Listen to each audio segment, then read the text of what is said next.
दीदी, घर में सब ठीक ठाक है? अब क्या बताएं आराधना, समझ लो घर किसी तरह चल रहा है। बड़ी बहू का तो दिमाग एकदम खराब हो गया है, बस इतना जान लो। लेकिन दीदी, पिंकी की मम्मी तो बहुत अच्छी है, इतनी कामकाजी है, घर में इतना काम धाम की है। हमें तो पिंकी की मम्मी में कोई कमी नजर नहीं आता है। हमें उसकी कमी नजर नहीं आएगी। बहुत भीतरी बदमाश है, समझ लो। भीतरी बहुत दुष्ट है, पूरा षड्यंत्र करती रहती है। और एक तो ना उसकी बड़की बहन बहुत दुष्ट है, वही सिखाती पढ़ाती है।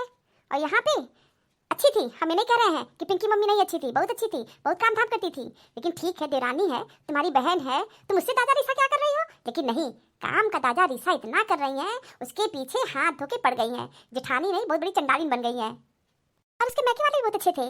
लेकिन नहीं, जब से देरानी आ गई है तब उसकी माँ, उसके भाई, उसकी भौजाई, उसकी बड़की बहनियाँ उल्टी सीधी पट्टी पढ़ाती रहती हैं। मम्मी जी, क्या उल्टी सीधी पट्टी पढ़ाती हैं? जरा आप बताइए मुझे। और क्या हमको उल्टा सीधा बक रही है? अरे पिंकी की मम्मी, तुमको कुछ नहीं कह रही थी। मौसी जी प्रणाम। मौसी जी, आप अपनी बहन की कमियों पे पर्दा मत डालिए। ये घर में चला नहीं रही है, अन्याय कर रही है। कुछ बोल दीजिए तो आग बबूला हो जाती है और भिड़ने को तैयार रहती है। हमेशा अंडबंड उल्टा सीधा हमको बोलती रहती है। जिंदगी भर इस घर में आए, काम धाम करके हम मर गए।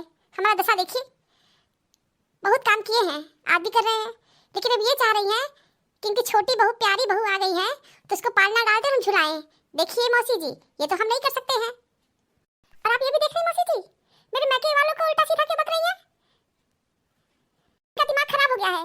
लोग गलत नहीं कहते हैं कि बुढ़ापे में लोग सठिया जाते हैं, और सठियाई गई है और इनका दिमाग एकदम खराब हो गया है। हम कुछ नहीं कह रहे तुम्हारे मैके वालों को, समझ गई? सरासर मत बोलिए, समझ गई? हम अपने कान से सुने हैं, कब से खड़े होकर के सुन रहे थे आप लोग का पंचायत। और पंचायत नहीं, हमारा शिकायत। हर समय मेरी शिकायत करती रहती है। अच्छा, तो तुम कान लगा के से सुन रही हो, सुनेंगे क्यों नहीं? कान बंद कर ले कि कान में ठेपी डाल ले? क्यों बंद करें, क्यों नहीं सुनेंगे?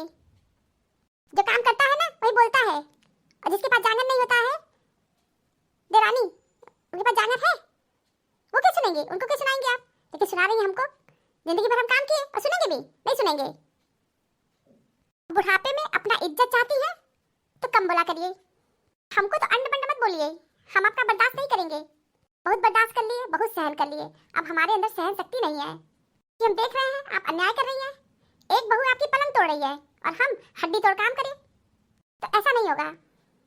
काम का बंटवारा कर दीजिए, घर में खींचतान के काम चल रहा है। हाँ दीदी, पिंकी की मम्मी तो बिल्कुल ठीक कह रही है, आप काम का बंटवारा कर दीजिए ना। पिंकी की मम्मी यहाँ बिल्कुल सही है, आप काम बराबर बराबर बांट दीजिए। बल्कि मैं तो कहूँगी पिंकी की मम्मी को कम काम दीजिए। देखिए दीदी, आपको भी बुरा लगेगा, लेकिन ये सच है। पिंकी की मम्मी सामने बोल रहे हैं, पिंकी की मम्मी इस घर में बहुत काम की है, अब पिंकी की मम्मी की बराबरी कोई नहीं कर सकता, इतना आप जान लीजिए। अरे मौसी जी, आपको नहीं पता है, अगर आप भी देखना चाहती है ना, अगर देरानी को कोई भी काम कहा जाएगा तुरंत एक नया बहाना बनाएंगी। हम तो उनके बहाने को बहुत अच्छी तरह पकड़ लिए हैं, लेकिन ये कहती है नहीं, वो झूठ नहीं बोल रही है, सच बोल रही है। अभी बुला करके कोई काम कह दीजिए, देखिए एक नया बहाना बना देंगी। पिंकी की मम्मी झूठ क्यों बोल रही है? वो कोई बहाना नहीं बनाती है। तो ठीक है, घबरा क्यों रही है? बुला लीजिए और कह दीजिए गरम गरम पकौड़ी छान के ले आओ, चाय बना दो, कह दीजिए। हाँ हाँ, इसमें क्या है, कह देंगे। हाँ तो ठीक है दीदी, आप अपनी छोटी बहू को बुलाइए और कोई काम कह दीजिए। हाँ हाँ बुलाइए, इतना सोच क्यों रही है? अरे फोन कर दीजिए, अब तो फोन का जमाना आ गया है। हमको तो दरवाजा पीट पीट के बुलाती थी, अब तो मोबाइल फोन नंबर लगाइए और बुला लीजिए अपनी छोटी प्यारी बहू को। हाँ चमक के बोलो, तुम तो उसके पीछे हाथ धो के पीछे पड़ गई हो। तुम्हारे पास एक सूत्री कार्यक्रम है, अपनी देवरानी में कमी निकालना। ठीक है, वो नए जमाने की है, धीरे धीरे एडजस्टमेंट कर लेगी। लेकिन नहीं, हम ऐसा किए थे, हम वैसा किए थे, हमारे साथ ऐसा हुआ था, हमारे साथ वैसा हुआ था। तुम यही गाना लेके हर समय गाती रहती हो, तुम्हारे पास कोई गाना नहीं है।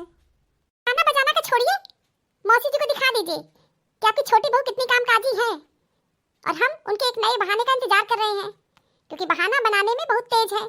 उनकी तेजाई हम देख चुके हैं। आप दीदी बुला ही लीजिए ना, बुला लीजिए। ठीक है, बुला रहे हैं। अरे क्या पता फोन ही नहीं लग रहा है। प्रियंका, अच्छा हुआ तुम आ गई, हम तुमको ही फोन मिला रहे थे। मम्मी जी, मुझे शॉपिंग करने जाना है। अच्छा, वो शॉपिंग करने जाना है? हाँ हाँ चली जाओ। ठीक है मैं जा रही हूँ, बाय बाय मौसी जी। देखिए मौसी जी, कितना बड़ा प्रिया चरित्र दिखा के आई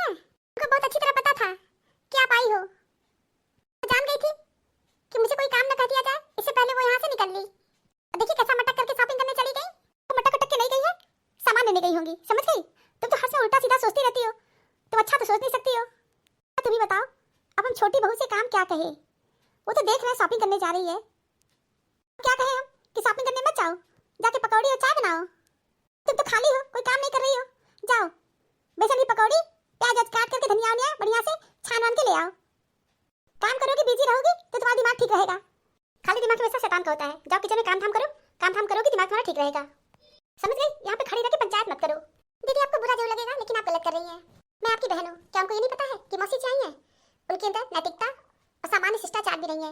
कोई किसी घर आता है इतना समय निकाल के आता है। मेरे पास भी इतना फालतू टाइम नहीं है कि यहाँ पे टाइम पास करने आए हैं, लेकिन उनको अच्छी तरह पता था कि हम यहाँ से निकल लेंगे और जेठानी तो मेरी है ही, वो काम करेंगी। ये है आपकी छोटी बहू की चालाकी। आप समझ नहीं पा रही हैं या समझते हुए आप नादान बन रही हैं। पिंकी की मम्मी 100% अपनी जगह सही है। आप एक सही व्यक्ति का पक्ष नहीं ले रही हैं, बल्कि आप छोटी बहू का पक्ष ले रही हैं जो काम से जी चुरा रही हैं, काम से बचने के लिए बहाने बना रही हैं, काम करना नहीं चाह रही हैं।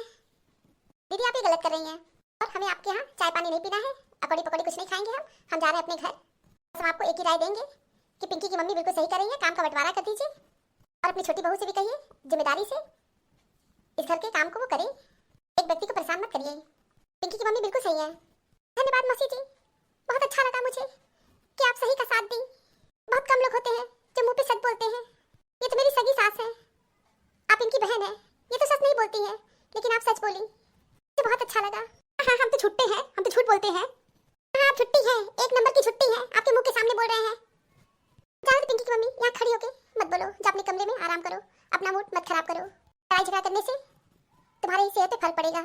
दीदी को ना को दिखाई दे रहा है ना कुछ समझ में आ रहा है, इसे कहना व्यर्थ है। सही बोली मौसी जी, ये तो कहावत है, अंधेरे के आगे रोए अपन दीदा खोया। जाओ अपने कमरे में आराम करो। मौसी जी आप आई हैं तो आपको चाय बना के मैं ले आती हूँ। नहीं पिंकी की मम्मी मेरा कुछ खाने का मन नहीं है और हम बहुत खुश हैं। हम यहाँ कुछ खाने पीने नहीं आए थे, हम तो सोचे चले जीजी के घर का रमक चमक ले ले, देखे जीजी के घर का क्या रवैया है। तो यहाँ पे देख रहे हैं कुछ भी अच्छा नहीं है। रिकॉर्डिंग किसी और दिन आएंगे तो खाएंगे, लेकिन मेरे पास में समय नहीं है। लड़कियों के मुंह देख रही है, ये नहीं कि मेरी बहन आई है जाके चाय पानी ले आए। कह रही है दीदी ना कि हमको चाय पानी नहीं करना है, और ऐसे माहौल में तो बिल्कुल भी नहीं। आप भी कैसी हैं, सही बात ही नहीं कर रही हैं। जा रहे हैं लेकिन आपको इतना समझा दे रहे हैं, आपका बंटवारा कर दीजिए। नहीं आराधना तुमको वैसे नहीं जाने देंगे, चाय हम बनाएंगे और पकौड़ी भी छान के ले आ रहे हैं। हाँ हाँ जाइए बनाइए चाय और पकौड़ी छान के ले आइए। आगे जाइए सिंक में गंदे जूठे बर्तन पड़े हैं, आगे माजिए फिर पकौड़ी छानिएगा। क्या अभी तक सिंक में जूठे बर्तन पड़े हैं? तो साफ ही नहीं हुआ है। हाँ अभी तक साफ नहीं हुआ है और कौन साफ करेगा? ये लाडली प्यारी बहू तो शॉपिंग करने गई है। शॉपिंग करना ज्यादा जरूरी है, काम करना जरूरी नहीं है। मम्मी जी सबसे पहले आप जाइए सिंक के सारे जूठे बर्तन साफ करिए, फिर चाय और पकौड़ी छान के ले आइए। 1 कप चाय और 1 कटोरी पकौड़ी और चटनी के साथ मेरे कमरे में भी पहुंचा दीजिएगा। हाँ हाँ पिंकी की मम्मी बिल्कुल ठीक कह रही है, जाइए दीदी। अब आप बर्तन साफ करिए और चाय और पकौड़ी बना के ले आइए, तब तुम जरूर खा के जाएंगे। हाँ हाँ साफ कर लेंगे, और तुमको तो चाय पकौड़ी बना के ले आ रहे हैं और पिंकी की मम्मी को तो चूल्हे का आग देंगे। हाँ हाँ जाओ बुरा, तुम्हारे हाथ का पकौड़ी वैसे भी मुझे नहीं खाना है। आगे जाओ और जूठे बर्तन साफ करो। हाँ जा रहे हैं चाय पकौड़ी बनाने और सिंक के सारे जूठे बर्तन भी साफ करेंगे। एक कहावत है ना, कर्महीन सुख सपनों नाही, वही हम हैं। मेरी किस्मत में सुख नहीं लिखा है, सास का सुख तो मेरी किस्मत में लिखा ही नहीं है। दीदी आप गलत कर रही हैं। कुछ नहीं मौसी जी, बुढ़ापे में इनका दिमाग खराब हो गया है। जहर क्या है, हर वो चीज जो जिंदगी में आवश्यकता से अधिक होती है वही जहर है। फिर चाहे वो ताकत हो, धन हो, भूख हो, लालच हो, अभिमान हो, आलस हो, महत्वाकांक्षा हो, प्रेम हो या घृणा। Thank you for watching this video. Video अच्छी लगी हो तो लाइक और शेयर करना ना भूलें। चैनल को सब्सक्राइब नहीं किया है तो फटाफट सब्सक्राइब कीजिए। मिलते हैं अगली वीडियो में एक नई स्टोरी के साथ। तब तक आप लोग अपना बहुत ख्याल रखिएगा, हमेशा हंसते मुस्कुराते रहिए। आप सभी को बहुत बहुत धन्यवाद, बहुत बहुत धन्यवाद। तो प्लीज़ मेरे चैनल को सब्सक्राइब कीजिए। Thank you.